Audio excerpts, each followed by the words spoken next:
Hello દોસ્તો, હું છું Nilesh Goswami. World in box YouTube ચેનલની અંતર્ગત આપ સર્વેનું હાર્દિક સ્વાગત છે. મિત્રો, જે ડેલી 5 અંતર્ગત આપણે ગણિત નામના સબ્જેક્ટ સાથે પાછા એકઠા થયા છે, જેની અંતર્ગત અગાઉ પણ તમે ઘણા બધા વિડીયો જોયેલા છે. આપણી પાસે બે સબ્જેક્ટ છે, મેથ્સ અને રિઝનિંગ, જે અંતર્ગત તમે વિવિધ પ્રકારની શોર્ટકટ મેળવી રહ્યા હશો અને તમને કંઈક ને કંઈક નવું જાણવા મળતું હશે. તો આજ પણ એવા ગણિત નામના સબ્જેક્ટ સાથે ફરીથી 5 પ્રશ્ન સાથે હું અને તમે એકઠા થયા છીએ. તો કંઈક તમને બેઝિક તો જાણવા મળશે જ તે, પણ કંઈક વિવિધ પ્રકારનું નવું વસ્તુ પણ જાણવા મળશે. તો જોવા જઈએ આપણો પ્રશ્ન નંબર પહેલો. પ્રશ્ન પહેલો આપણને આપ્યો છે કે ભાઈ નીચે પૈકી કયા વિધાનો સાચા છે. પ્રશ્ન વાંચીએ પહેલાં એકવાર તમને કહી દઉં કે ભાઈ આ પ્રકારના વિધાનોવાળા પ્રશ્ન જીપીએસસી ક્લાસ 1ની અંદર પૂછાય છે. તો એવું નથી કે જીપીએસસી ક્લાસ 1 લેવલનો પ્રશ્ન છે. મિત્રો, તમે આમાં જોશો ને તો આમાં 3 વેરાયટી આવી ગઈ. મેં લીધું છે જીપીએસસી ક્લાસ 1 વાળી વેરાયટી, પણ એની અંતર્ગત અત્યાર સુધીમાં ઘણી બધી વખત પૂછાઈ ગયેલા પ્રશ્ન, એક વન લાઇનર જેને આપણે ક્વેશ્ચન કહીએ છીએ, એવા પણ આની અંતર્ગત અવેલેબલ છે. જો તો પેલું વિધાન શું છે કે ભાઈ પાઈ એ સમય સંખ્યા છે. આ મિત્રો મોસ્ટ ઓફ ઘણી બધી પરીક્ષામાં બેઠો પ્રશ્ન આવી ગયેલો છે, પાઈ કેવી સંખ્યા છે. આ વિધાન સાચું છે એમ નથી કહેતો, જે તમારે ચેક કરવાનું છે. 1 થી 200 સુધીમાં 14 પૂર્ણવર્ગ સંખ્યાઓ રહેલી છે. અગાઉનો પ્રશ્ન જીપીએસસી ક્લાસ 1માં પૂછાઈ ગયો છે. આ જે પ્રશ્ન છે બીજું વિધાન એ 2019ની અંદર ડીવાયએસઓમાં પૂછાઈ ગયેલું છે. તમામ બેકી સંખ્યાઓ વિભાજ્ય સંખ્યા છે. આ પણ ક્લાસ 3ની અંતર્ગત અલગ ઘણી બધી જગ્યાએ પૂછાઈ ગયેલું છે. મિત્રો, લાસ્ટ વિડીયો લેક્ચરની અંતર્ગત જો તમે વાત કરેલી હોય ને, જો લાસ્ટનો વિડીયો તમે જોયેલો હોય તો મેં તે દરમિયાન વિભાજ્ય અને અવિભાજ્ય કોને કહેવામાં આવે એની મેં તમને ડીપમાં ચર્ચા થોડી ઘણી કરેલી છે. તો આઈ હોપ કે એ વિડીયો તમે જોયેલો હશે અને તો જ આની અંતર્ગત તમને વધારે વાક્ય નંબર 3 સમજવામાં મજા આવશે. હવે ચાલો તો ધારો કે પાઈ એ સમય સંખ્યા છે. મિત્રો, સંખ્યા હું એક સજેશન તમને જરૂર આપીશ કે કોઈ પણ પ્રકારનો સબ્જેક્ટ જ્યારે તમે ભણવા બેસો છો અને તમને એવો આઈડિયા આવે મેન્ટલી ના સાહેબ આ સબ્જેક્ટની અંદર ભૂકા કાઢ નાખવાના થાય છે, તો મિત્રો હંમેશા કોઈ પણ વસ્તુને મૂળથી ઉપાડવી. આજ ધારો કે હું તમને એક એક્ઝામ્પલ આપું, ભાઈ ઇંગ્લિશ ભણવા બેસો છો અને એબીસીડી નથી આવડતી, તો એ સબ્જેક્ટ કોઈ દિવસ માઇન્ડમાં બેસવાનો નથી અને આવડવાનો પણ નથી. તો ગણિત પણ એક એવો સબ્જેક્ટ છે ભાઈ, જ્યારે ગણિત તમે ભણવા બેસો છો ત્યારે તમને એનું બેઝિક કેલ્ક્યુલેશન ઘડિયા જે છે એ વસ્તુ અને ખાસ એટલે ખાસ જરૂરી સંખ્યાઓ. આપણે કોઈકને પૂછીએ ને કે સંખ્યાઓના મુખ્ય પ્રકાર કેટલા, એટલે જવાબ આડેધડ આવતો હોય. અમુકના પેનમાં આવતું હોય એકી સંખ્યા બેકી સંખ્યા, અમુકના પેનમાં આવતું હોય સમય અસમય, અમુકના પેનમાં આવતું હોય વિભાજ્ય અને અવિભાજ્ય, અમુક પાછા ધન પૂર્ણાંક ઋણ પૂર્ણાંક ને શૂન્યને વટી જતા હોય, અમુક પાછા પૂર્ણાંક ને અપૂર્ણાંકની વાત કરતા હોય. તો મિત્રો, સંખ્યાના મુખ્ય જે પ્રકાર છે એ 2 છે. એમાં એક સંખ્યા આવે એને કાલ્પનિક સંખ્યા કહેવામાં આવે. કદાચ તમે ન પણ સાંભળેલું હોય, પણ સાયન્સવાળા જે છે એને બીએસસીની અંદર કાલ્પનિક સંખ્યા એટલે કે ઇમેજનરી નંબર, એની અંતર્ગત સબ ટોપિક તરીકે આવે એક સંકર સંખ્યા, જેને ઇંગ્લિશમાં કોમ્પ્લેક્સ નંબર કહેવામાં આવે. બીએસસીમાં કોમ્પ્લેક્સ નંબરનું આખું ચેપ્ટર છે. તો આપણે અત્યારે બીએસસી કરવા નથી બેસવાનું, પણ બેઝિક નોલેજ તમને અને મને ખબર હોવી જોઈએ. એની સામે કાલ્પનિક સંખ્યાનો બીજો પ્રકાર છે જેને વાસ્તવિક સંખ્યા કહેવામાં આવે. અને મિત્રો, વાસ્તવિક સંખ્યાના અલગ અલગ પ્રકારના પેટા પાર્ટ છે એ આપણે અહીં વાત કરતા હોઈએ છીએ. જનરલી કોઈને પૂછીએ ત્યારે એ વિદ્યાર્થીઓને ખબર હોય. પણ મિત્રો, બહુ એટલે બહુ જરૂરી બાબત તમને કહી દઉં, કાલ્પનિક સંખ્યા જે છે એનું બીજું નામ સંકર સંખ્યા છે, એના પેટા પાર્ટ તરીકે. અને એ એકવાર ક્લાસ 3ની અંદર પૂછાઈ ગયેલો પ્રશ્ન છે. તો આપણને એમ થાય સાહેબ આ બધું મળે ક્યાં? સારું અને ઉત્તમ ભણો, ભલે ઓછું ભણો, પણ ભાઈ ક્વોલિટીવાળું ભણવાનું. તમને ખબર જ છે કે અત્યારની જે પરીક્ષાઓની જે સિસ્ટમ છે એ પહેલાં જેવાના પ્રશ્નો વયા ગયેલા છે. યુપીએસસીના તમે અલગ જૂના જમાનાના, હું ખાલી એક 2007ના પેપરની વાત કરું મિત્રો, એમાં પ્રશ્ન હતો POKનું પૂરું નામ, પાકિસ્તાન ઓક્યુપાઈડ કાશ્મીર. હવે એ લેવલના શું તમને લાગે છે કે 2021ની અંદર આ પ્રશ્નો બનવાના કોઈ દી ન બને? એ જૂનું વયું ગયું. ત્યારે એ સમયે એટલું પણ નોલેજ નહોતું. હવે તમારે ડીપમાં જવાનું છે. હજી એકવાર ઓછું ભણો પણ ક્વોલિટીવાળું. અને એક વસ્તુ ભાઈ, ગણિત આખો પ્રેક્ટિકલ સબ્જેક્ટ છે, તેની અંતર્ગત તમારે ધીમે ધીમે પ્રેક્ટિસ તો ચાલુ રાખવી જ પડશે. અન્યથા શું થશે કે અમુક સમય આવશે ત્યાં પાછું એ બધું લુપ્ત થઈ જશે મગજની અંદર. તો ફાઇનલી હું વાત કરું છું ભાઈ પાઈ એક સમય સંખ્યા છે. મિત્રો, અહીંયા ડીપમાં તો હું ન સમજાવી શકું, પણ હું મારી બનતી ટ્રાય કરીશ કે તમને ટોપ લેવલ સુધી પહોંચાડી દઉં. તો મારી પાસે એક સમય સંખ્યા છે અને એની સામે એક તમને ખબર છે કે અસમય સંખ્યા છે. હવે એક કામ કરીએ ભાઈ, સમય સંખ્યા કોને કહેવાય ને અસમય સંખ્યા કોને કહેવાય?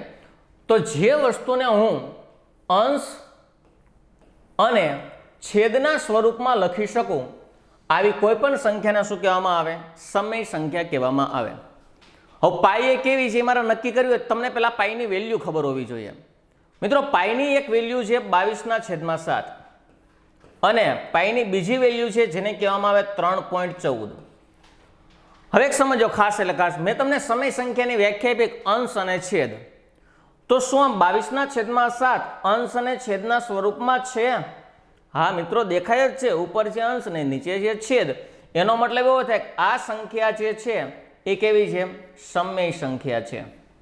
હજી એકવાર, 22/7 કેવી છે? સમય સંખ્યા. એક પ્રશ્ન તમારો ક્લાસ 3 નો પૂરો થઈ ગયો, ભાઈ 22/7 સમય સંખ્યા છે. આગળ વધીએ 3.14. શું આ તમને અંશ અને છેદના સ્વરૂપમાં દેખાય છે? ના, નથી દેખાતી. તો હું ડાયરેક્ટલી એમ ન કહી શકું કે આ અસમય છે. ના, ન કહી શકાય, કોઈ દિવસ ન કહેવાય. ના. તો ફાઇનલી એક વસ્તુ વિચારો, ધારો કે 3.14 નું ફોર્મ ફેરવવા જાઓ તો તમને તરત પ્રશ્નો થાય, ધારો કે 314 ના છેદમાં સાહેબ હું 100 લખી નાખું તો? આવો પ્રશ્ન થાય. વેલ એન્ડ ગુડ, સાચું જ છે. હજી એકવાર, 3.14 ના છેદમાં ધારો કે હું 100 લખી નાખું, સોરી 314 ના છેદમાં ધારો કે હું 100 લખી નાખું તો મિત્રો હવે આ બની ગયું અંશ અને છેદ, અને હવે આને શું કહેવામાં આવે? સમય કહેવામાં આવે. પણ મારો પ્રશ્ન જે છે મુખ્ય એ હું તમને શ્યોરથી કહીશ કે ભાઈ 3.14 સંખ્યા જે છે એ અસમય સંખ્યા છે. આટલું સાંભળો એટલે જે મહાનુભાવીઓ છે એને કંઈક નવો પ્રશ્ન થાય કે સાહેબ શું કામ આવું થયું? આ થવાનું છે ઓબ્વિયસલી. ક્યાંક ને ઘડીક તમે એમ કહો છો કે ભાઈ 314 ના છેદમાં 100 લખી શકાય આને, તો ઘડીક તમે એમ કહો છો ભાઈ આને સમય કહેવાય, અત્યારે કેમ પાછા ફરી ગયા સમય કહેવાય? મિત્રો ઘણા બધા રાજ છે આની પાછળ. હું તમને એક શ્યોરથી કહીશ કે ભાઈ પાઈની સાચી વેલ્યુ છે ને એ 22/7 છે, પણ આ 3.14 છે ને એપ્રોક્સિમેટ વેલ્યુ. એપ્રોક્સિમેટ વેલ્યુ એટલે શું? Near about. તમે જ્યારે ગણિતના કોઈ પણ પ્રકારના દાખલા ગણવા બેસો છો, આ તમારો ખુદનો અનુભવ કે 10મા ધોરણની પરીક્ષાની અંદર જ્યારે આપણે પ્રશ્નના દાખલા ગણવા બેસીએ છીએ ત્યારે જનરલી આપણે પોઈન્ટ પછીના 2 આંકડાઓને પ્રાધાન્ય આપતા હોઈએ છીએ. ફરીથી વાર, પોઈન્ટ પછીના કેટલા આંકડા? 2. અને આગળ જો કદાચ રાઉન્ડ ફિગર થાય એવું હોય તો એનું આપણે રાઉન્ડ ફિગર એટલે શું? ધારો કે પાછળ 5ડો 6ડો 7ડો 8ડો 9ડો હોય તો એમાંથી આ ચોકડામાં આપણે 5ડો કરી નાખીએ, આ રાઉન્ડ ફિગર કહેવાય. તો 3.15 આવે. પણ મિત્રો પાઈની સાચામાં સાચી વેલ્યુ જો તમારે જાણવી હોય તો રિયલ વેલ્યુ છે 3.14 28 57 આગળ ડોટ ડોટ ડોટ. એનો મતલબ શું છે? આ વેલ્યુ છે ને અનંત સુધી જાય છે, ક્યાંય ઊભી નથી રહેતી. છતાંય તમે જો ગૂગલની અંદર સર્ચ કરશો ધ ટ્રુ વેલ્યુ ઓફ પાઈની સાચી વેલ્યુ એટલે તમને આ 100 આંકડાની અંદર બતાવશે, છતાં એને ડોટ ડોટ ડોટ તો મૂક્યા જશે. હવે કહેવાનો મતલબ શું છે? ભાઈ આ જે વસ્તુ છે કે પોઈન્ટ પછીનો આંકડો અનંત સુધી જાય છે, અનંત સુધી જાય છે, વેલ એન્ડ ગુડ છે. અને પાછું વિચારો તો ભાઈ આંકડા અંદરો અંદર ચેન્જ થાય છે. તમે જુઓ તો કે ભાઈ હું ધારો કે 8ડાનો રાઉન્ડ ફિગર કરું તો બગડાનો તગડો થાય. Very good. હજી કાર 8ડાનો રાઉન્ડ ફિગર કરું બગડાનો તગડો થાય. પછી અહીંયા ધારો કે તગડો થઈ ગયો, હવેનો રાઉન્ડ ફિગર થશે નહીં. શું કામ? 5 અથવા 5 કરતાં મોટો આંકડો હોય તો તમે રાઉન્ડ ફિગર કરો છો, 3નો રાઉન્ડ ફિગર ન થાય.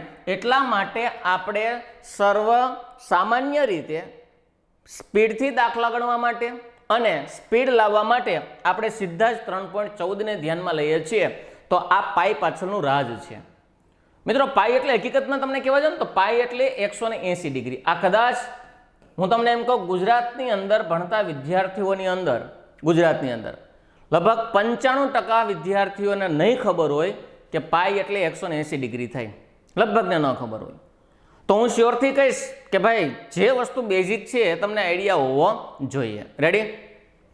હવે સમજો તો ધારો કે પાઈ એ સમય સંખ્યા છે. અહીંયા આવતા રહ્યો 22/7 સમય કહેવાય, 22/7 3.14 અસમય કહેવાય. પણ જ્યારે હું પાઈની કોઈ પણ પ્રકારની વેલ્યુ લેવા જઈશ ત્યારે મિત્રો પાઈને હંમેશા મારે કોની હારે કન્સિડર કરવી પડશે? 3.14 હારે જ કરવી પડશે. અને એવી સંખ્યાને શું કહેવામાં આવે? અસમય. તો મિત્રો પાઈ પણ જે સંખ્યા છે અસમય સંખ્યા થશે. એનો મતલબ એવો થાય કે આ વિધાન મારું કેવું છે? ખોટું છે. પાઈ કેવી સંખ્યા છે? અસમય છે. નંબર 2, અહીંયા એક વસ્તુ તમને ઘણા બધા કન્ફ્યુઝન મનમાં થતા હશે, પણ મિત્રો સમયની લિમિટેશન છે. અને બાકી તો મને ઘણી બધી ઈચ્છા એવી છે કે તમને સાવ એટલે સાવ ડીપમાંથી ઉપર લઈ જાઓ. મિત્રો એકવાર તમને કહી દો ઓછું ભણો પણ ક્વોલિટીવાળું ભણો. શું કામ? કારણ કે અત્યારની પરીક્ષાઓને ધ્યાનમાં લઈને મિત્રો ઘણા બધા કોન્સેપ્ટ એવા છે કે જે એને ડીપમાંથી પૂછે છે, નહીં કે ઉપર છેલ્લા. આ બધી જે વાત કરી ને આ મેં ઉપર ખાલી છબછબિયા તમને કરાવ્યા, હજી ડીપમાં તમને લઈ જ નથી ગયો. બાકી સંખ્યાઓના પ્રકાર ભણવા માટે મિત્રો ઘણો બધો સમય લાગે અને એની માટે એક તમને શ્યોરથી કહી દઈશ કે એકવાર એ કોન્સેપ્ટ તમે સંખ્યાઓના પ્રકારની અંદર ડીપમાં સમજ્યા તો લાઈફ ટાઈમ સંખ્યાઓના કોઈ પણ પ્રકારના પ્રશ્ન પૂછાય મિત્રો એમાંથી તમે કોઈ દિવસ બાકાત રહી શકો નહીં, એનો જવાબ આપી શકો, આપી જ શકો. તો આવી કંઈક ક્વોલિટીવાળું ભણવાની ટ્રાય કરવાની, ઉપર છલું નહીં. નકર જનરલી તમને ખબર છે કોઈ પણ પ્રકારના ક્લાસીસની અંદર તમે જ્યારે જોઈન્ટ થાવ છો ત્યારે તમને ઉપર છલી એક સંખ્યાના પ્રકારનું એક નાનું લીથુડું આપી દે અને પછી કહેતા હોય ભાઈ આ વાંચતા આવજો, એમાંથી તમને કદાચ ક્યારેક ટેસ્ટ પણ લેવાની શક્યતાઓ રહેતી હોય. પણ મિત્રો એક વસ્તુ વિચારો, સબ્જેક્ટ જે પ્રેક્ટિકલ છે, ડાયરેક્ટ હું લસા ગુસાથી ચેપ્ટર ચાલુ કરું, ડાયરેક્ટ હું સાદા વ્યાજને ચક્રવાળા વ્યાજથી ચાલુ કરું તો કોઈ દિવસ ગણિત ન જ બેસે યાર, એ તો હું સમજી શકું. પણ હું એક જ વસ્તુ કે ભાઈ પાયેથી ચાલુ કરશો તો તમને બહુ એટલે બહુ બેનિફિટ મળશે. મિત્રો પ્રેક્ટિકલ સબ્જેક્ટને કોઈ દિવસ વાંચી ન શકાય, ભલે તમને સંખ્યાઓના કદાચ તમને ગમે એટલા લીથા આપી દે, પણ જે વસ્તુ તમે સમજીને ચાલો ને એ જ તમને બેનિફિટ બનશે અને એનું જ તમે હંમેશા પરીક્ષાની અંદર આઉટપુટ કાઢી શકો. તો એ વાત હવે થોડુંક ડીપમાં છે, એ વાત પછી કરશું. તો આ આપણી વાત હતી, શેની વાત હતી? પાઈ એટલે સમય, અસમય સંખ્યા. 22/7 કહેતો સમય અને 3.14 કહેતો અસમય. ક્લિયર છે? આ ત્રણ પ્રશ્ન તમારા ધ્યાન, હવે ગમે ત્યારે 3 પ્રશ્ન આવે એમાં 2 સંખ્યા છે એ અસમય કહેવાય અને 22/7 કઈ કહેવાય? સમય. શું કામ? કારણ કે આ અંશ અને છેદના સ્વરૂપમાં છે એટલે.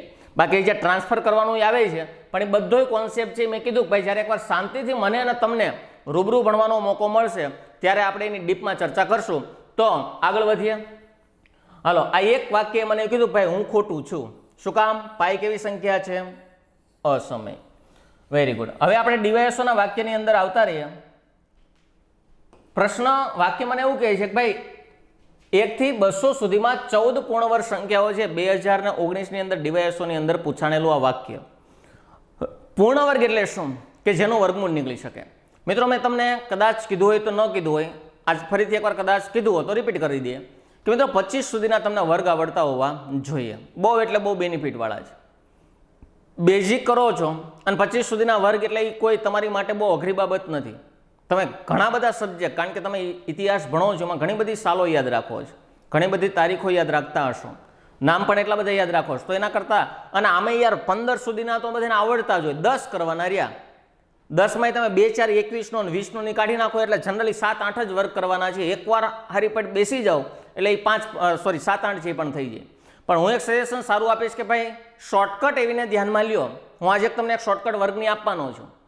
શોર્ટકટ એવી વસ્તુને ધ્યાનમાં લ્યો. મેં તમને લાસ્ટમાં કીધું કે ભાઈ વર્ગ કરવાની ઓછામાં ઓછી 10 ટ્રીકો છે અલગ અલગ. આવો આંકડો એટલે ફટાક દેને જવાબ આપી દો, આવો આંકડો ફટાક દેને જવાબ આપી દો. તો મિત્રો એવી શોર્ટકટ કે જે તમે મનમાં કેલ્ક્યુલેશન કરી શકો.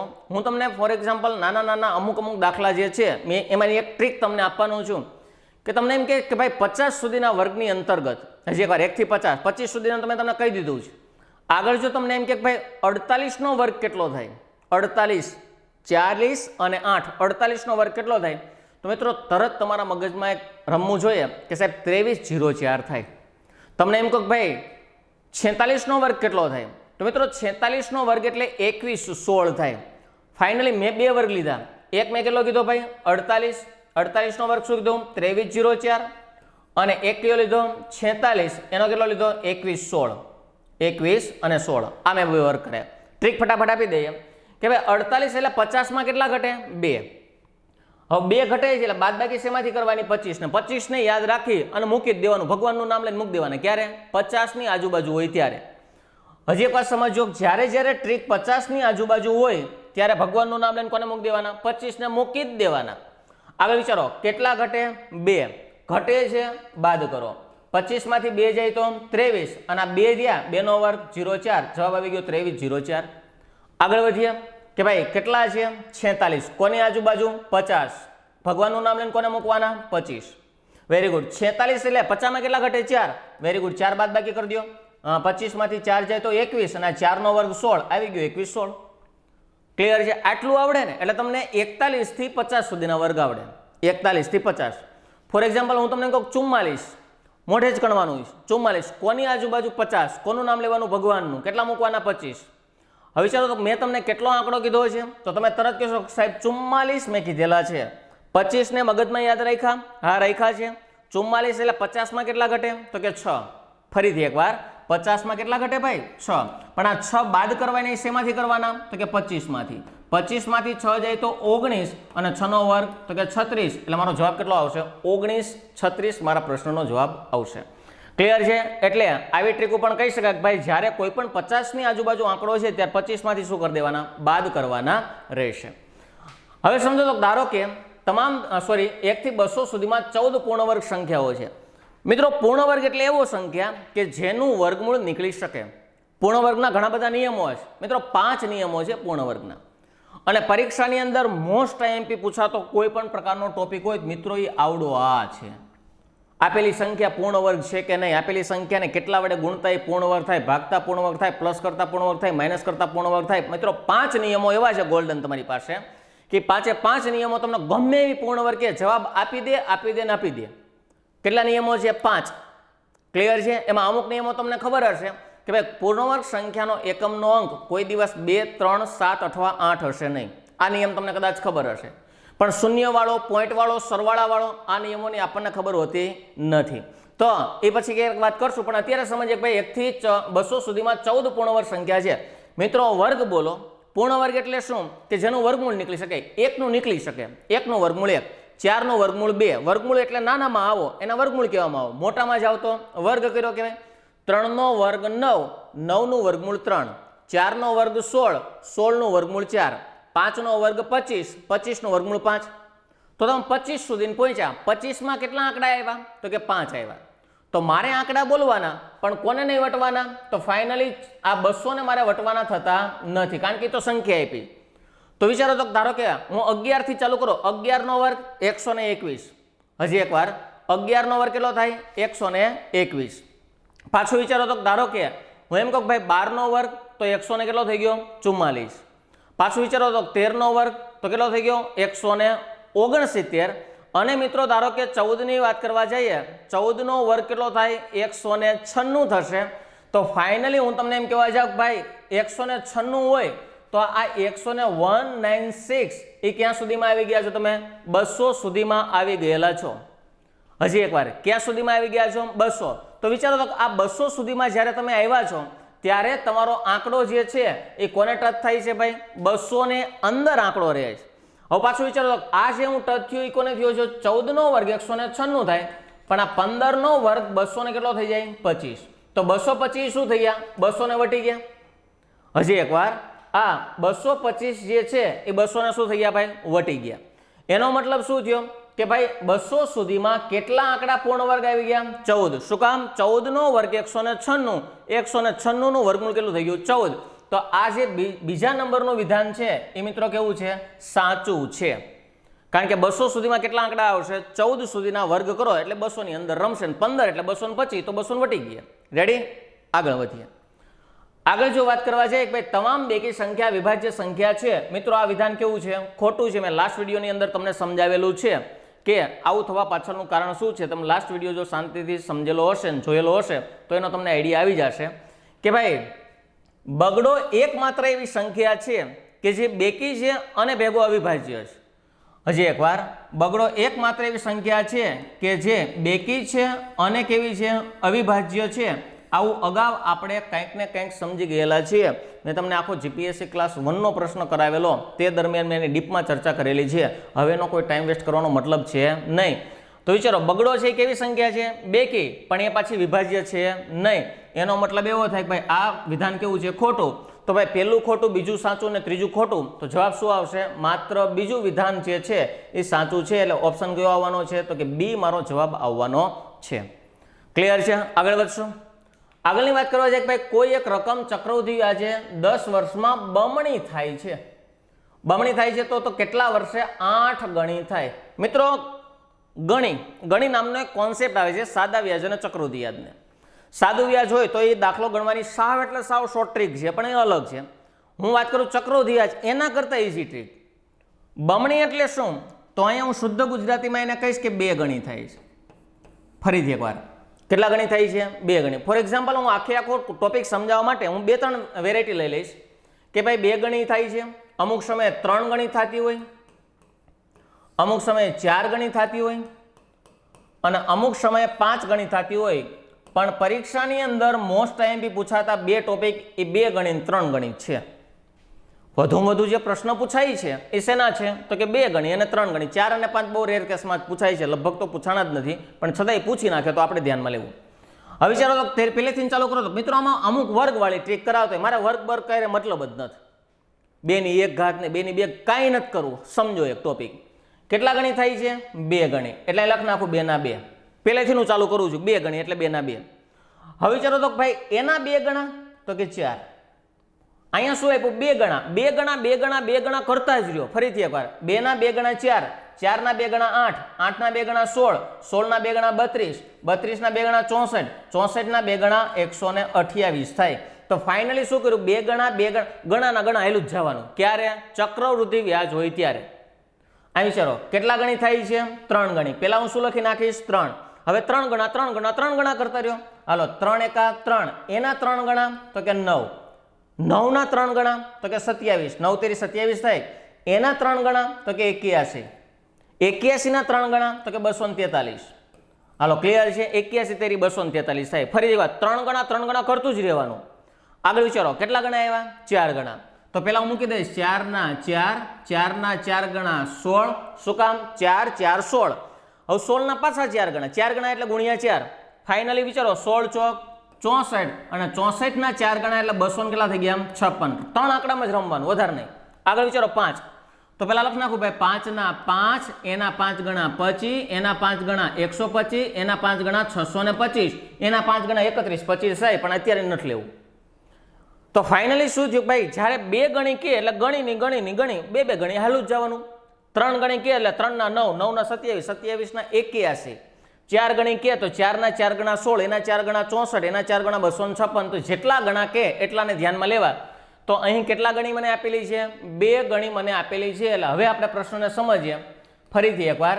આ 2 ગણી થાય છે કેટલા વર્ષમાં થાય છે 10 વર્ષમાં. મારે કેટલા ગણી કરવાની છે તો 8 ગણી કરવાની છે. અને કેટલા વર્ષે આવો પ્રશ્ન પૂછેલો છે. હવે સમજો અહીંયા મને આપ્યું છે બમણી એટલે કે 2 જ ગણી. ફાઇનલ લખ નાખો 2 ગણી.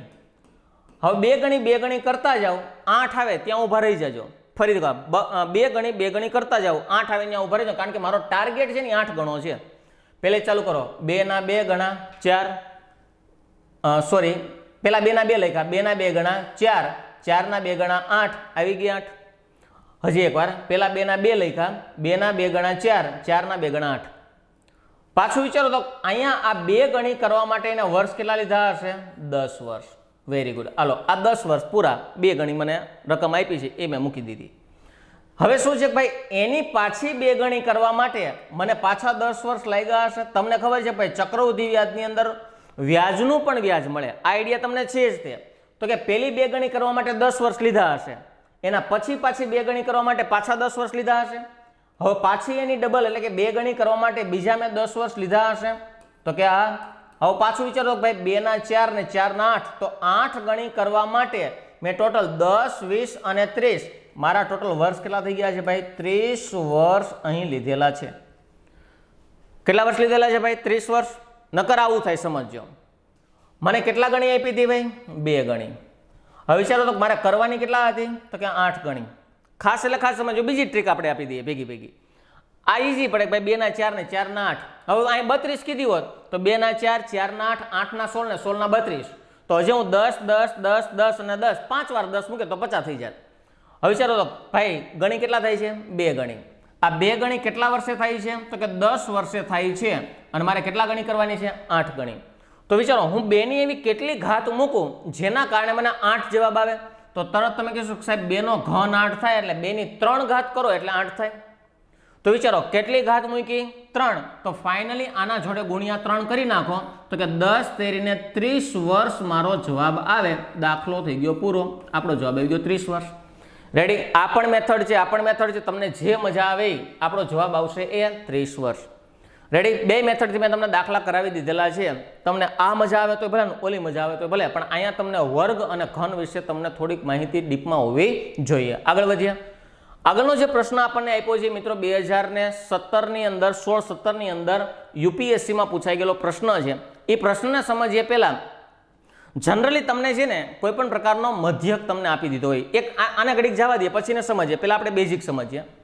ધારો કે એક 10 છે, એક 20 છે, એક 30 છે, એક 40 છે અને એક 50 છે.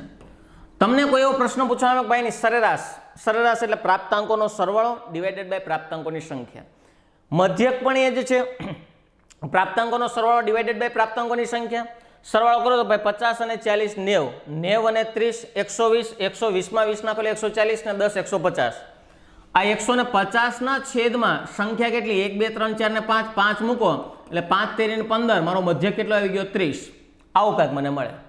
પણ મિત્રો એક વસ્તુ ખાસ ધ્યાન દેજો, જ્યારે સંખ્યા ક્રમિક હોય, મગજમાં ઉતારી દેજો કે જ્યારે સંખ્યા ક્રમિક એટલે શું કે તમામ સંખ્યા વચ્ચેનો જે ગેપ એટલે તફાવત સમાન હોય એને ક્રમિક કહેવાય. અહીંયા 10 નો ગેપ 10 નો ગેપ 10 નો ગેપ ને 10 નો ગેપ.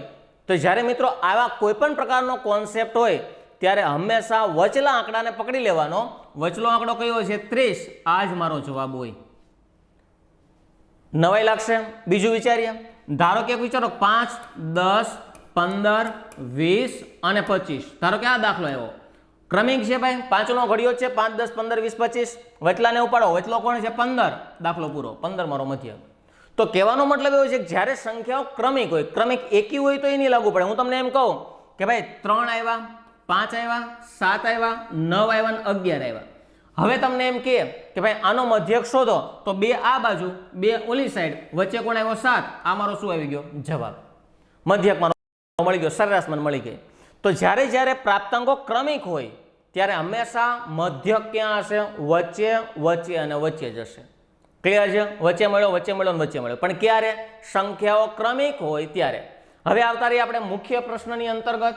પ્રશ્ન જે આપણને કહે છે એને પાછો એકવાર સમજીએ. ભાઈ કોઈ પણ 13 ક્રમિક એકી સંખ્યાઓ પૈકી પ્રથમ 5 એકી સંખ્યાઓનો મધ્યક 39 હોય તો તમામ સંખ્યાઓનો મધ્યક શોધો.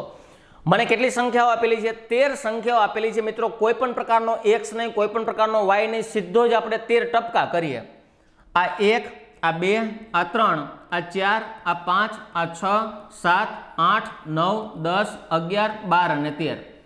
ધારો કે આ મને 13 સંખ્યાઓ આપે. જો પરીક્ષાની અંદર આ પણ કહી દો કે આવું નથી કરવાનું, આજે થોડીક અમથી શોર્ટ ટ્રીક છે, પણ મહા ટ્રીક પણ હજી અલગ છે, સમજો. આગળ સમજો. ધારો કે આ 13 સંખ્યાઓ મેં લઈ લીધી. હવે 13 નો મધ્યક ક્યાં હોય ભાઈ? અહીંયા શું કીધું? એના શુદ્ધ ગુજરાતીમાં કીધું ક્રમિક એકી. એટલે આ બધી સંખ્યાઓ એકી હશે પણ ક્રમિક છે એટલે મારો વચ્ચે ક્યાંક મધ્યક હશે.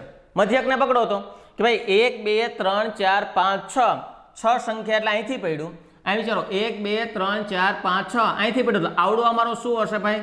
મધ્યક. આ મારો 13 સંખ્યાઓનો આ મારો મધ્યક હશે. ફરીથી એકવાર 6 આ બાજુ 6 ઓલી બાજુ, વચ્ચે વૈધ્યો મારો શું હશે? મધ્યક. પણ કોનો? 13 સંખ્યાનો. પણ અહીં એને કંઈક બીજું એક સેન્ટેન્સ મને આપેલું છે કે ભાઈ પ્રથમ 5 એટલે કઈ કઈ હોય? આ 1, આ 2, આ 3, આ 4 અને આ 5. ખાલી આ 5 નો એને શું આપ્યું? આ 5 નો મધ્યક છે ને એ 39 છે. પ્રથમ 5 નો મધ્યક કેટલો છે ભાઈ? 39 છે. અહીંયા કીધું પ્રથમ 5 એકી સંખ્યાઓનો મધ્યક 39 છે. તો હું ખાલી આ 5 નું થિંક કરવા જાવ એટલે 2 આ સાઈડ ને 2 આ સાઈડ, તો આ મારો મધ્યક હશે. હજી કાર 2 આ સાઈડ 5 માં જ વિચારવાનું છે. 2 આ સાઈડ અને 2 આ સાઈડ એટલે આ મારો શું હશે? મધ્યક. અને એ મને આંકડો આપી દીધો છે. કયો આપ્યો છે? 39 નામનો મને આંકડો આપી દીધેલો છે. હવે વિચારો તો મારે ક્યાં છે? અહીંથી આ રાઉન્ડ સુધી, બ્લુ રાઉન્ડથી મારે રેડ રાઉન્ડે પહોંચવાનું છે. પણ કન્ડિશન એપ્લાય. બધી સંખ્યા કેવી છે? એકી સંખ્યા છે. પેલા વિચારો 39 પછી કઈ આવે? એટલે તરત તમે કહીશું સાહેબ 41 આવે, પછી કઈ આવે? 43 આવે, પછી કઈ આવે? 45 આવે અને પછી કઈ આવે? 47. આપણા પ્રશ્નનો જવાબ છે કયો છે? 47 છે. રેડી? તો ઓપ્શન જોવા જઈએ. ઓપ્શન કયો આપેલો છે? તો કે સી.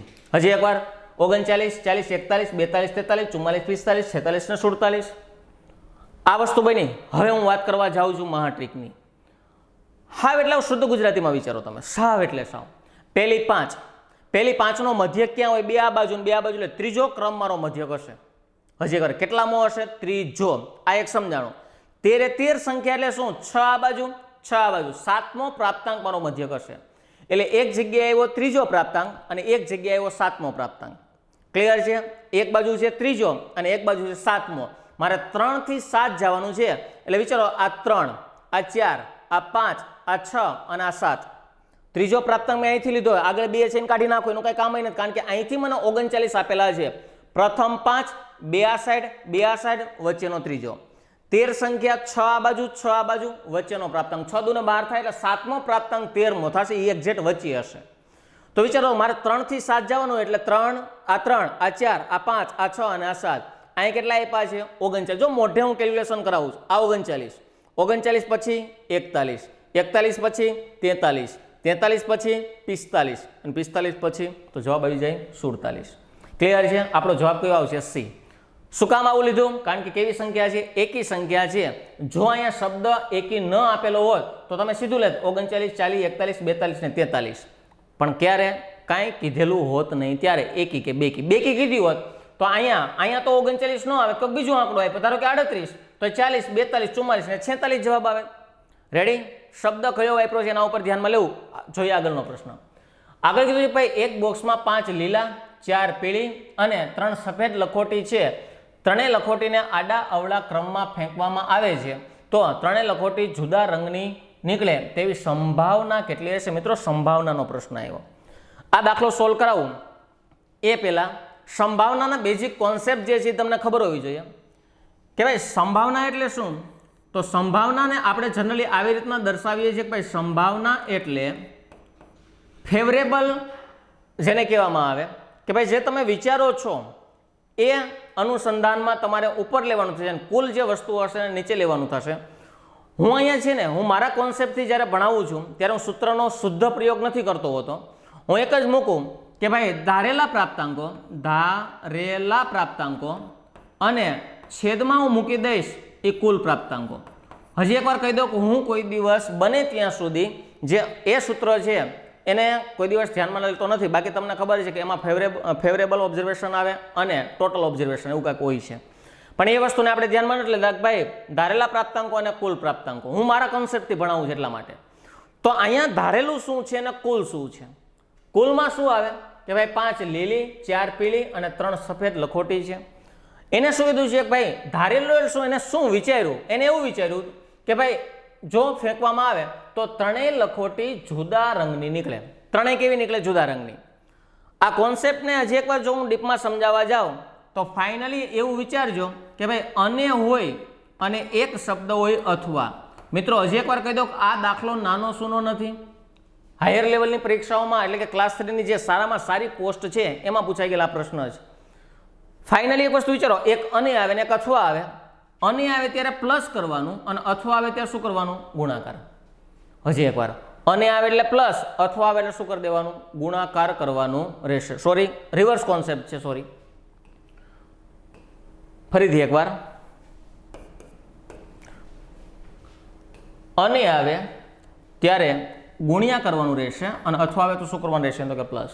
આ કોન્સેપ્ટ આવી રીતે રહેશે. હજી એકવાર, અને આવે ત્યારે ગુણ્યા કરશો અને અથવા આવે ત્યારે શું કરશો? તો કે પ્લસ કરવાનું રહેશે. મિત્રો આ બેઝિક કોન્સેપ્ટ જે છે એ તમને આઈડિયા હોવો જોઈએ. હવે એક વસ્તુ સમજો તો કે આટલું તમને સમજાણું.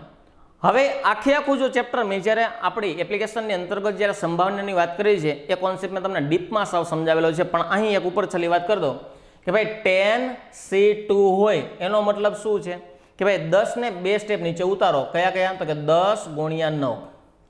હજી એકવાર, 10 ને 2 સ્ટેપ નીચે ઉતારો, 10 ગુણ્યા 2 9 અને છેદમાં 2 ને 1 સુધી લઈ જાઓ એટલે 2 ગુણ્યા 1.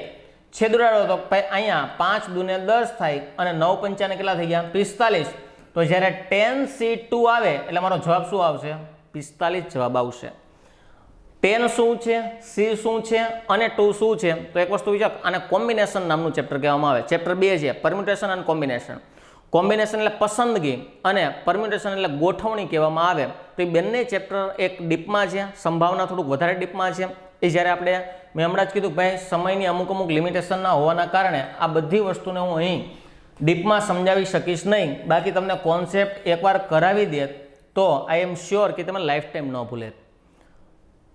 હવે જો તો અહીં ધારો કે હું કહેવા જાઉં તો એને શું કીધું ભાઈ ત્રણેય લખોટી જુદા રંગની આવે.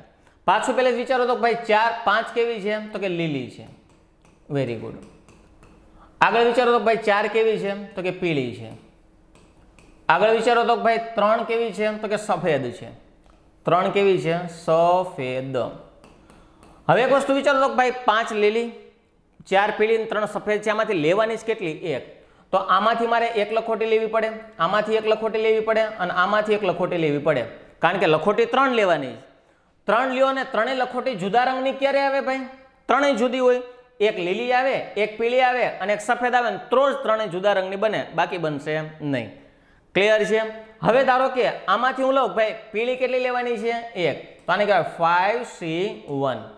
રેડી? અને આવે એટલે શું કરી દેવાનું? ગુણાકાર. હજી એકવાર અને આવે એટલે શું કરી દેવાનું? ગુણાકાર. કોન્સેપ્ટ તમે બોલશો ને ત્યાં બોલજો. એક લીલી આવે અને એક પીળી આવે અને એક સફેદ આવે. બોલો છો ને એવું જ લખું છું. એક કઈ આવે ભાઈ? લીલી. અને એક કઈ આવે? પીળી. પીળી તો 4C1. અને આવે એટલે ગુણાકાર. એક કેવી આવે? સફેદ, એટલે 3C1. ટોટલ તમે વાત કરવા જાવ તો ટોટલ કેટલી હતી? 5 ને 4 9, 9 ને 3 12. તો 12 માંથી મારે લેવાની છે કેટલી? 3 લખોટી લેવાની છે. આ આનું એક સમીકરણ બન્યું. હવે આ સમીકરણને ધારો કે આપણે સોલ્વ કરવા જઈએ તો કંઈક આવું બનશે. સમજો તો કે ભાઈ પેલા લઈ લઈએ 5 ના, તો કે 5 અહીં લઈએ 5 ના 5, 4 ના 4 અને 3 ના 3. આ 12C3 છે, 12C3 એને હું ધારો કે સાઈડમાં સોલ્યુશન લઉં તો આને હું કે ભાઈ 12 ગુણ્યા 11 ગુણ્યા કેટલા બની જાય? 10 છેદમાં 3 ગુણ્યા 2 ગુણ્યા 1. આવું જ કંઈક બનશે ભાઈ. સમજો 12 ગુણ્યા 11 ગુણ્યા 10, 12 ને 3 સ્ટેપ નીચે ઉતારો, 12 11 10, 3 ને 1 સ્ટેપ 1 સુધી લઈ જાઓ, 3 2 અને 1. હવે છેદ ઉડાડો. આને છેદ ઉડાડો જાય એટલે 3 ગુણ્યા 2 એટલે 6 થાય અને 6 દુને 12 થાય એટલે ઉપર કેટલા આવી ગયા? 2. હવે એકે તો કઈ છેદ ઉડે નહીં એટલે શું બની ગયું ભાઈ? 2 ગુણ્યા 11 ગુણ્યા 10. આના છેદમાં મૂકી દો. 2 ગુણ્યા 11 ગુણ્યા કેટલા થઈ ગયા? 10. ક્લિયર છે મિત્રો? હવે છેદ ઉડાડો. અહીંયા 10 છે, અહીંયા 2 છે. હજી એકવાર 10 ગુણ્યા 2 કરો એટલે 10 દુને કેટલા થઈ ગયા? 20. તો એની સામે 5 અને 4, 5 ચોક કેટલા થઈ ગયા? 20. સામે સામે બે ઉડી ગયા, બીજું કોઈ લપત શું કામ કરવી જોઈએ? 5 ચોક 20 ને 10 દુને 20. તો ફાઇનલી ઉપર વધ્યા 3, નીચે વધ્યા 11, એટલે મારો જવાબ કેટલો આવશે? 3/11. ઓપ્શન કયો જોવા મળે છે? તો કે ઓપ્શનની અંદર તમને ડી જોવા મળે છે, 3/11. નંબર 2, આના સમીકરણને હું નીચે પણ સોલ્વ કરી શકું, સમજજો. પણ અહીં થોડીક અમથી મર્યાદા છે જગ્યા અને સમયની, એટલે હું વાંચું આખું તમને સમજાવતો નથી. એટલે મેં સેપરેટલી અલગ અલગ પહેલાં લીધું અને પછી બેને ભેગા કરીને છેદ ઉડાડ્યા છે. બાકી આની આ વસ્તુ ઇઝીલી તમને શાંતિથી સોલ્વ કરાવી શકું, કરાવી જ શકાય. કારણ કે એક વસ્તુ વિચારો, આના છેદનો છેદ એ પાછો અંશમાં જ જવાનો છે. એટલે નીચેની જે વસ્તુ છે એને સંબંધ કોની હારે હોય? ઉપરના સાથે હોય. તો તમે એવી રીતના પણ છેદ ઉડાડી શકો. જોવા જઈએ આગળનો પ્રશ્ન. આગળના પ્રશ્નમાં આપ્યું છે કે ભાઈ મિષ્ટીને કોઈ કાર્ય કરતા 15 દિવસ થાય છે, પ્રિયાંશા તેના કરતા 50% વધુ કાર્યક્ષમ છે. જો બંને સાથે મળીને કાર્ય કરે તો સંપૂર્ણ કાર્ય કરતા કેટલો સમય થશે? મિત્રો આ જે પ્રશ્ન છે એ આઈ થિંક હું જ્યાં સુધી માનું છું ત્યાં સુધી સિનિયર ક્લાર્ક અથવા હેડ ક્લાર્ક 2017ની અંદર પૂછાઈ ગયો. પણ મિત્રો જ્યારે એ પ્રશ્ન પૂછાણો ને ત્યારે પ્રશ્ન અડધો જ પૂછાણો. પ્રશ્ન એટલો જ હતો કે ભાઈ આને કાર્ય કરતા 15 દિવસ, પ્રિયાંશા એના નામ અલગ હતા હો, મિષ્ટીને કાર્ય કરતા 15 દિવસ અને પ્રિયાંશા તેના કરતા 50% વધુ કાર્યક્ષમ છે, તો પ્રિયાંશાને કાર્ય કરતા કેટલો સમય લાગે? બસ આટલો જ પ્રશ્ન હતો. પણ મેં શું કર્યું? પ્રશ્ન થોડોક આમ તો વાઇડ કરી દીધો. બંનેને ભેગા મળીને કાર્ય કરતા કેટલો સમય થાય? હવે તમે વિચારો તો કે ભાઈ મિષ્ટીના મને અલગ અલગ પ્રકારના દિવસો આપેલા છે 15 દિવસ, પ્રિયાંશાના દિવસો આપેલા નથી. તો સૌપ્રથમ મારે પ્રિયાંશાના દિવસો ફાઇન્ડ કરવા પડે. હવે વિચારો ધારો કે હું મિષ્ટીની વાત કરવા જાઉં, આ મને શબ્દ આપેલો છે મિષ્ટી અને અહીંયા બાજુમાં લઈ લઈએ પ્રિયાંશા. આ બે વ્યક્તિ ધારો કે મને આપેલા છે.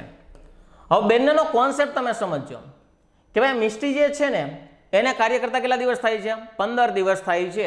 એટલે અહીં સાઈડમાં લખી નાખું આ બેનને કાર્ય કરતા 15 દિવસ થાય છે. આના દિવસો જ મારે ફાઇન્ડ કરવાના. પણ મને એક શબ્દ આપ્યો છે કે ભાઈ આ પ્રિયાંશા છે એ મિષ્ટી કરતા કેટલા ટકા આપ્યું છે? 50% વધુ કાર્યક્ષમ છે. હવે મિત્રો આ કોન્સેપ્ટને મારે પાછો તમને ડીપમાં સમજાવવો છે, જેને વ્યસ્ત સંબંધ કહેવાય. મિત્રો ઘણી બધી વસ્તુને વ્યસ્ત સંબંધ છે. ફોર એક્ઝામ્પલ તમને એમ કહો કે ભાઈ જેમ જેમ કિંમત વધે, હજી એકવાર કિંમત વધે એમ માંગ શું થાય? ઘટે. વ્યસ્ત સંબંધ. એ ભાઈ ઇકોનોમિક્સનો ટોપિક થઈ ગયો, તમે બધા ભણતા આવો છો.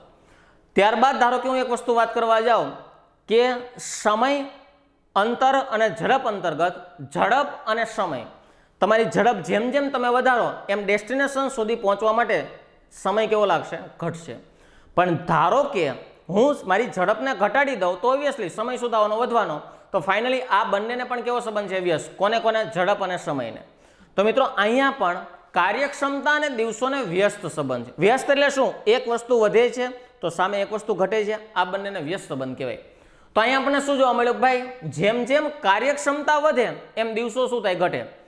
ફોર એક્ઝામ્પલ, એક વૃદ્ધ વ્યક્તિ કામ કરે છે અને એક યુવાન વ્યક્તિ કામ કરે છે. યુવાન અને વૃદ્ધની અંદર કાર્યક્ષમતા વધારે કોની હોય? તો યુવાનની હોય. જેટલું કામ વૃદ્ધ વ્યક્તિ વધારે દિવસોમાં પૂરું કરે, યુવાન એટલું ને એટલું ઓછા દિવસોમાં પૂરું કરી નાખે. શું કામ? કાર્યક્ષમતા વધારે છે એટલે. તો ફાઇનલી કાર્યક્ષમતા અને દિવસોને કેવો સંબંધ છે? વ્યસ્ત સંબંધ મને આપેલો છે. હવે વિચારો તો, ધારો કે મિષ્ટીને કાર્યક્ષમતા લઈ લો. પહેલા હું કાર્યક્ષમતા લઈશ. કાર્યક્ષમતા. ધારો કે મિષ્ટીની કાર્યક્ષમતા 100% હોય તો પ્રિયાંશા તો એના કરતાં 50% વધુ છે. એનો મતલબ એવો થાય કે આ બેનને કાર્યક્ષમતા કેટલા હશે? 150% હશે. હજી એકવાર કાર્યક્ષમતાનો ગુણોત્તર લીધો કે મિષ્ટીની કાર્યક્ષમતા 100% હોય તો પ્રિયાંશા જે છે 50% વધુ એટલે 150% હોય. તો આના ઉપરથી હું દિવસોનો રેશિયો ફાઇન્ડ કરું. હજી એકવાર કેવો રેશિયો લઈશ ભાઈ? દિવસો. વ્યસ્ત એટલે શું? ઉલટાવી નાખવાનું. આ 150 રહ્યા એ અહીંયા આવી જાય 150 તરીકે અને આ 100% જે છે એ અહીંયા આવી જાય. વિચારો તો આ બેન જ્યારે 150 દિવસો લેશે ત્યારે આ બેન કાલે કેટલા લેશે? 100 જ દિવસોની અંદર પોતાનું કાર્ય પૂરું કરશે. શું કામ? આની કાર્યક્ષમતા ઓછી છે, આની વધારે છે. એટલે આ બેન 150 દિવસો લે, આ બેન 100 દિવસની અંદર પોતાનું કાર્ય શું કરશે? પૂરું કરશે. એટલે દિવસોનો રેશિયો શું મળ્યો? 150 જેમ કેટલો મળી ગયો? 100. 150 જેમ 100. હવે વિચારો તો ધારો કે આ મને દિવસોનો રેશિયો મળ્યો. આ મિષ્ટીબેનના દિવસો કેટલા હતા ભાઈ? 15.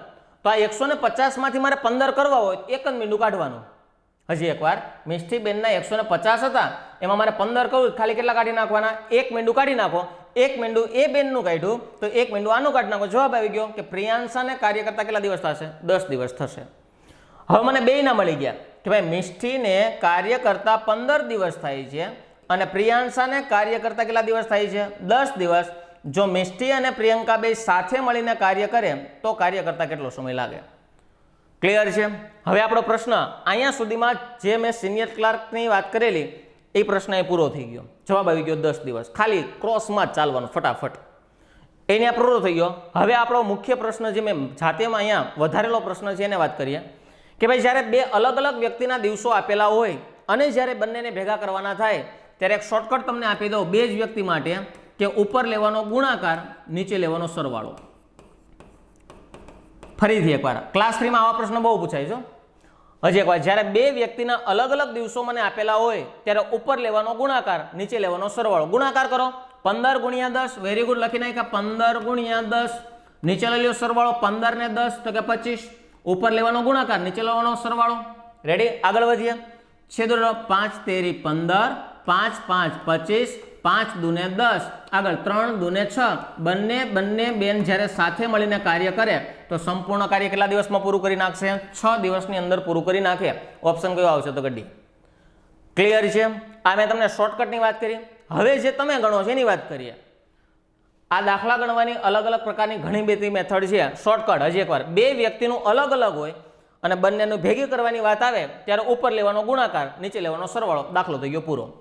આગળ વિચારો તો ધારો કે જે તમે મેથડની વાત કરો છો ને તમે જે ભણો છો એ મેથડ પણ આપણે જોઈ લઈએ. કંઈક આપણે ખાડા ખોદવાની વાત કરતા હોઈએ છીએ અમુક લોકો. Very good. પહેલાનો શું લઈ લેવાનું? લસા. લસા એટલે શું કે ભાઈ 15 ના ઘડિયામાં આવે, 10 ના ઘડિયામાં આવે એવી સંખ્યા. 10 એકા 10, 15 ના ઘડિયામાં ન આવે. 10 દુ 20, 15 ના ઘડિયામાં ન આવે. 10 તેરી 30. Very good. 15 દુ 30, 10 તેરી 30. તો અહીંયા લસા લઈને લખી નાખું ભાઈ આનો લસા આવે છે 30 આવે છે અને 30 મારે ખાડા ખોદવાના છે. આવું કંઈક તમે ભણતા હોવો છો. હવે સમજો 30 ખાડા ખોદતા આને કેટલા દિવસ થાય? 15. તો એ રોજના કેટલા ખોદી નાખે? 15 દુને 30. તો આ બેન છે રોજના 2 ખોદતા હોય. આગળ 30 ખાડા ખોદવા અને 10 દિવસ થાય તો એ બેન રોજના કેટલા ખોદી નાખતા હોય? 3. એટલે આ 2 ખોદે, આ 3 ખોદે, બંને ભેગા થઈ જાય તો દરરોજના કેટલા ખોદી નાખશે? 5. ખોદવાના કેટલા છે? તો કે 30 ના છેદમાં રોજના એ 5 ખોદી નાખે તો 5 6 30. બંને બેન ભેગા મળી જાય તો એ કાર્ય કેટલા દિવસમાં કરી નાખશે? 6 દિવસમાં સંપૂર્ણ કાર્ય કરશે. તમને આ મેથડ મજા આવે તો ભલે, ગુણાકાર અને નીચે સરવાળા વાળી મેથડ મજા આવે તો ભલે, તમને જે મજા આવે. મારે મતલબ છે નથી છે જવાબ અને તમારી સ્પીડથી મતલબ છે. તો મિત્રો આ હતા આપણા ગણિતના 5 પ્રશ્ન ક્લિયર છે. આઈ હોપ કે તમને મજા આવી હશે, કંઈક નવું જાણવા મળેલું હશે. મળીએ નેક્સ્ટ લેક્ચરની અંદર નવા સબ્જેક્ટ સાથે. ત્યાં સુધી જય હિન્દ.